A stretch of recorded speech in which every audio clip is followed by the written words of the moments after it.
Them to go into free fall, so it's got to be bad news for John Major. I don't believe the government should be in the business of telling private citizens how to behave, provided their behaviour is within the law. And I've said so from the very beginning of this Back to Basics campaign. As the shock waves of Mr Milligan's death continue to reverberate around Westminster and beyond, senior Tories maintain the issue has got nothing to do with the government's policies nor the Prime Minister's standing. He is getting on with getting the economy back on a sound footing. He is getting on with the back to basics of allowing people to understand the simple facts that underpin our policies in education, in health and in the economy, in ensuring that these points get across and capture the public mind. Despite that, the talk in the Commons tea room and bars is of the political fallout, particularly the likelihood of the Tories losing the Eastleigh by-election. The poll will probably be held on the same day as the local elections, Thursday, May the 5th. And it's clear the campaigns will turn into a referendum not only on Mr Major's leadership, but on his back-to-basics policy. Paul Bromley, Sky News. Stephen Milligan's death has thrown the spotlight on the secret world of men who get their sexual thrills out of wearing women's clothes. But according to psychiatrists, people who cross-dress are not that unusual.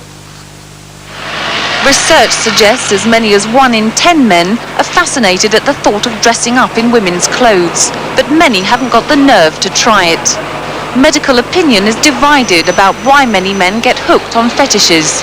For some, it's underwear or the feel of certain fabrics. For others, it's pain, or even more dangerous games.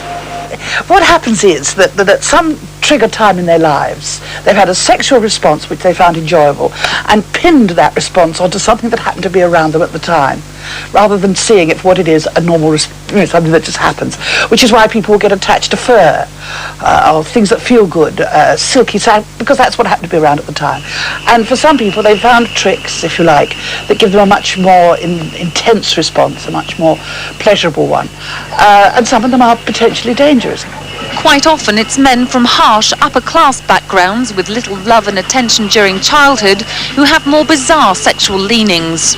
It is suspected that people in powerful, respectable occupations, like judges or politicians, might be particularly susceptible to this. Psychologists believe some men get a kick out of cross-dressing because it's a way of feeling close to a woman. Drag artist Vicky Lee has got a long-standing girlfriend, but says he has to dress up. Once you are a cross-dresser, if it's part of you, it's bubbling away inside like a pressure cooker, and you have to let it out. People do need to do what comes natural to them, whether it's toe sucking or thinking about Richard Gere while, you're in bed with the old man who doesn't quite look like Richard Gere. For many people, a fetish is little more than a passing curiosity. But for those who take it more seriously, it can have extremely dangerous results. Eve Richings, Sky News. The Bosnian Serbs say they could agree to move their artillery from Sarajevo, but they threatened to shoot down any planes that attack their forces. The statement comes as NATO moves towards telling the Serbs pull back from Sarajevo in 7 to 10 days or face the consequences. Ambassadors expect to thrash out a formal communique in Brussels later today. It's expected they'll order Serb guns to pull back at least 12 miles from the Bosnian capital.